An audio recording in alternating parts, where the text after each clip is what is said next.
Hello and welcome back, ladies and gentlemen, to another Historical Humans Reacts. And today we are looking at a slightly different article. We are looking at a list compiled by Greg Beyer, and what it is we're going to be looking at the 6 oldest cities in the world. So some of humanity's earliest civilizations.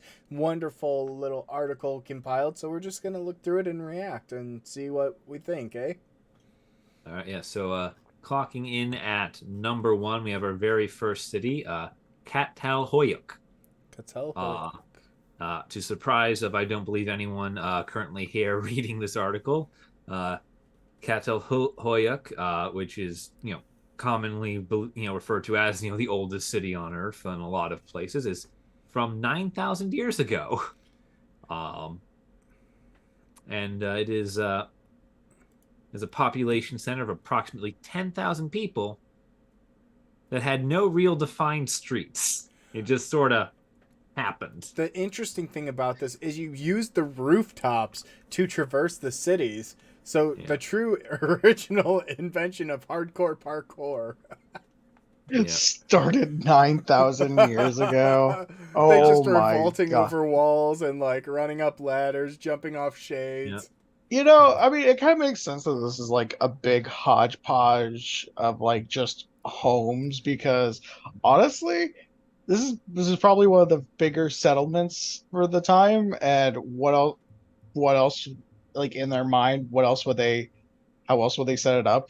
Like, yeah. yeah, just build right here. Build your house next right here.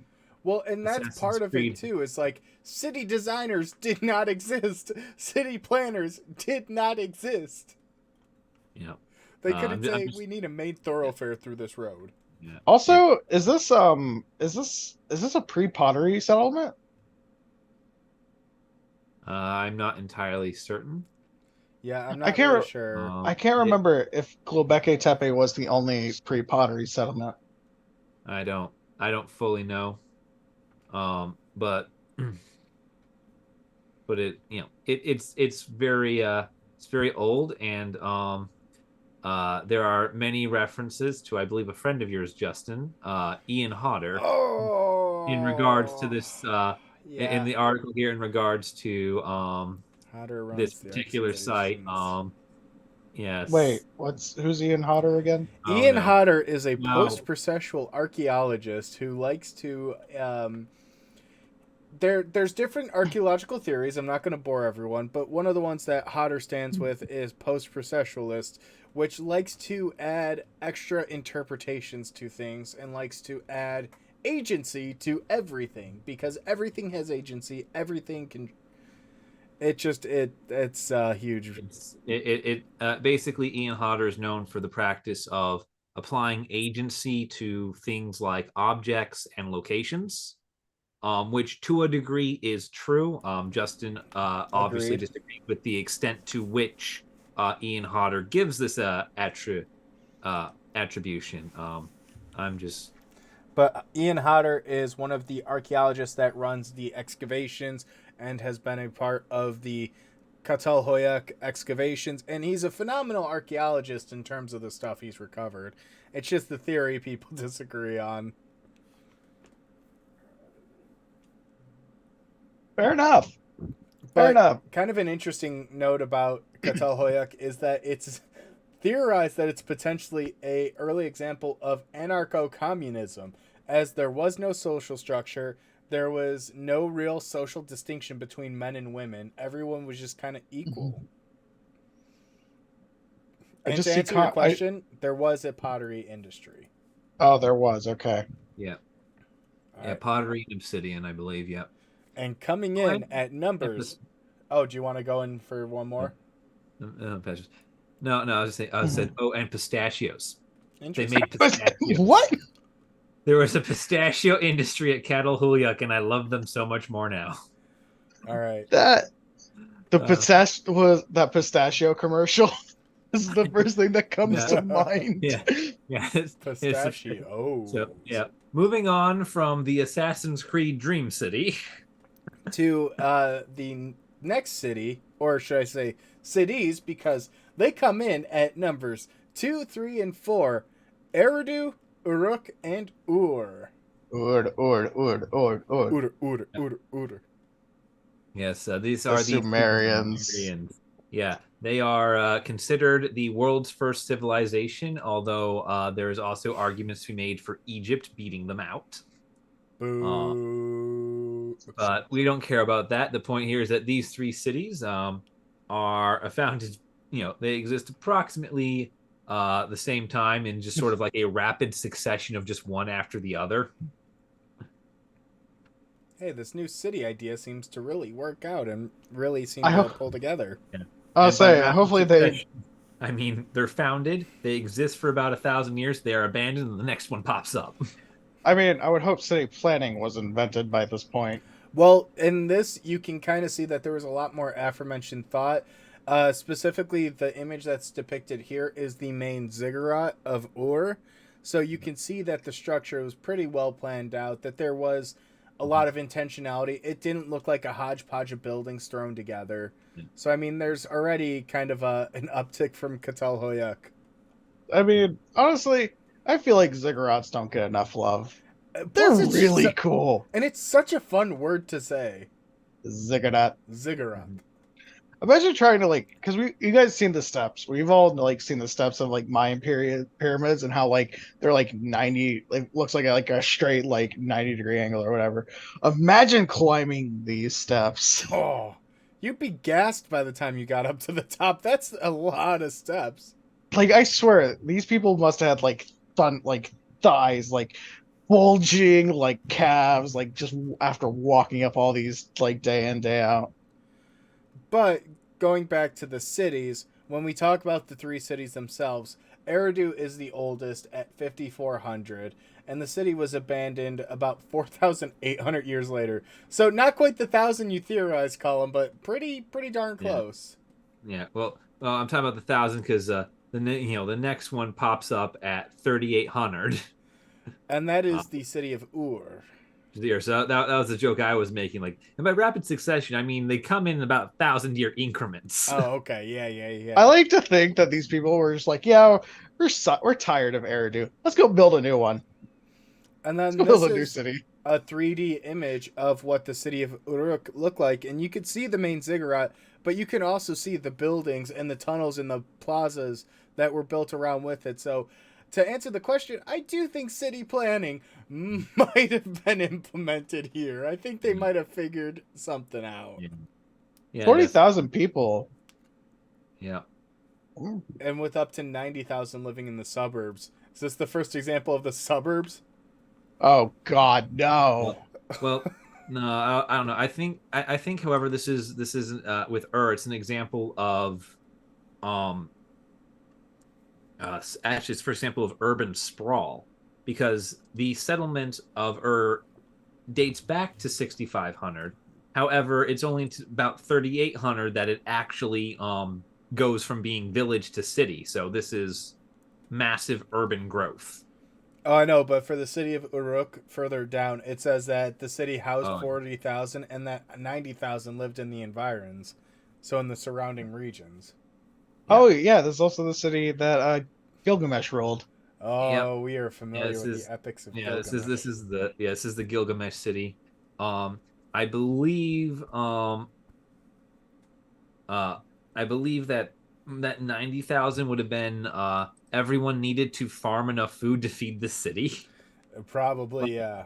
We are talking a massive Korra space here that is, it's considered part of the city, but it's not at all. It's not suburban, it's not urbanized at all. It's just, all this surrounding land that the city controls, and it's just all farms and canals and rivers.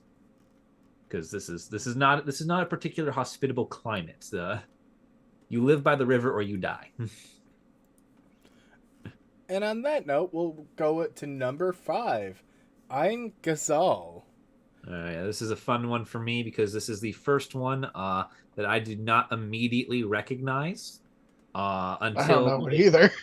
Until they mentioned it was next to Jericho, and I'm like, oh. No. Oh, you're in for a bad time and a real hatchet job from the history books. care to give a little insight as to why that might be?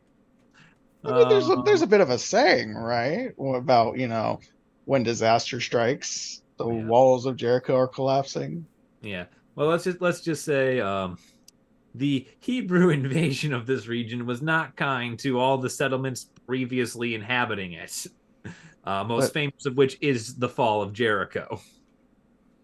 but didn't God say it's okay for them to do it? Yes, hence the hatchet job from history. Hmm. But kind of interesting is that Ein Gazal, while being a neighbor of Jericho, was actually 4 times larger. And although it had a smaller peak population of about 3,000 people, it was still larger. Yeah. And it is in what is now modern day Jordan. So, Oh, this one was a started as a pre-ceramic civilization or settlement, though. oh Yep. yeah. Yes, it was. I was going to point that out for you, but you got there first. I was really Um, excited about yeah. this. Like these are like it's kind of relatively new. Like to like find a settlement that's like pre-ceramic. So I'm always excited about these things. Okay, but looking at their statues, I instantly despise everything about this culture. Oh, so you're Okay. okay with them being destroyed by the Looking at these Israelites? statues, take a look at the statue. Look at the Yes, the statue. two-headed. I mean, The it's a bit two-headed. uncanny valley, but I've Yeah, seen worse. They yeah, had it coming. yeah. No, no. Listen, Justin. The statues were given tattoos. Okay, these people were inked. Yeah, You're gonna, like you. you're gonna tell me you're gonna have to give up your arm? Oh no, the tattoo gods. How All much right. money did you spend on those? Oh, too much. So these people were inked, right? These people had a very strong tattoo culture. You're telling me you're going against them? Okay, that makes me like him when a when little when when more. when your statue, don't get me wrong, they are terrifying in the fact that the hair is part of the hairstyle is part of the clay itself. That is terrifying. It's not just painted on. Yeah. I'd like to see you guys But do a better job at sculpting statues. I'm not in a sculpting industry. These people are. Then Yeah, how could you know what's good? I mean, the one thing I will give them credit for is they are the ones that they invent or they adopted ceramics. They were one of the earlier adopters. We've had a few thousand years of innovation since, so I imagine that we would have better tools at our disposal to make a better Yeah. product.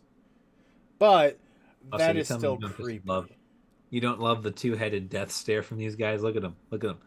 Their faces are so neutral, yet they are so inherently terrifying.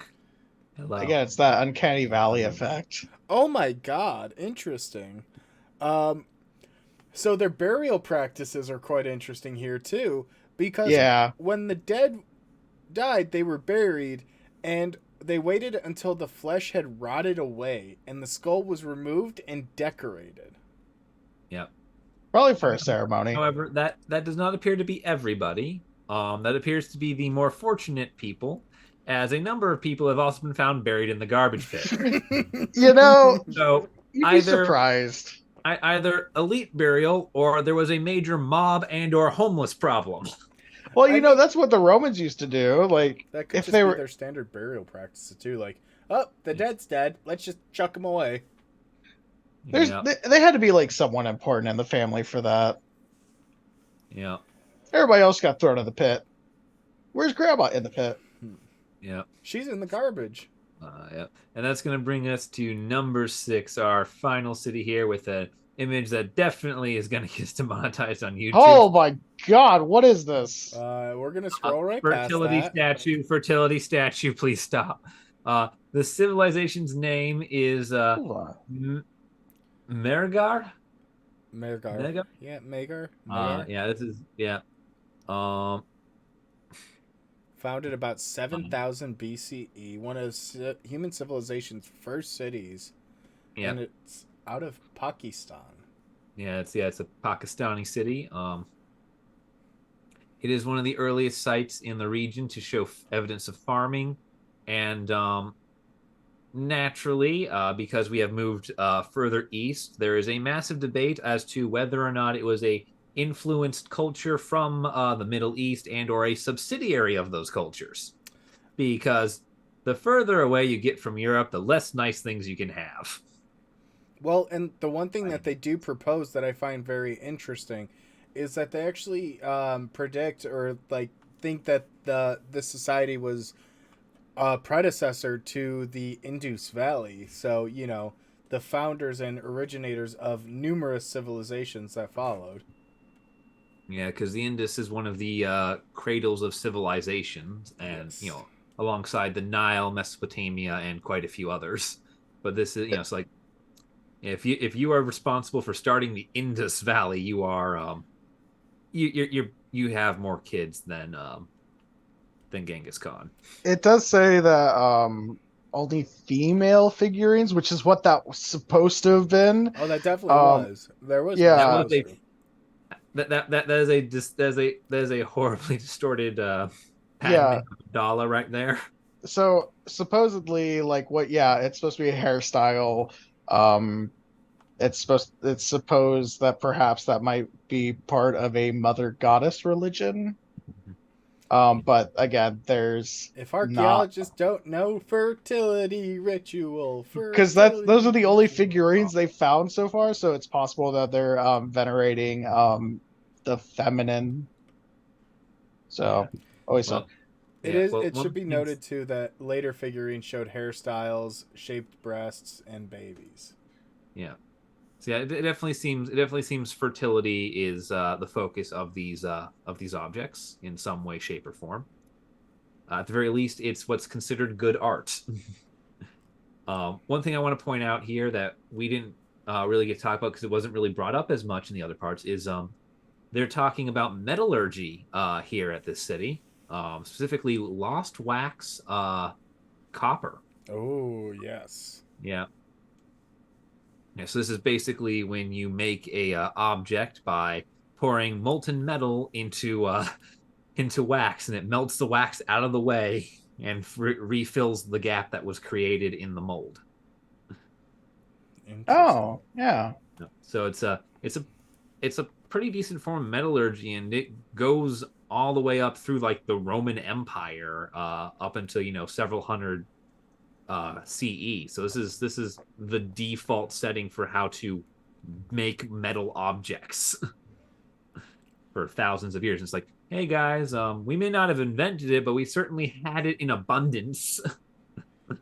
Now the question is, do we dare dabble in the bonus Wait, city? I don't necessarily want to go for the bonus city, Stupid.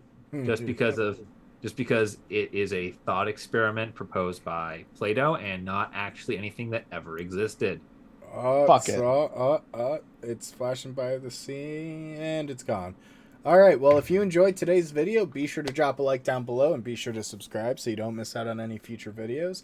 And we will see you in the next video.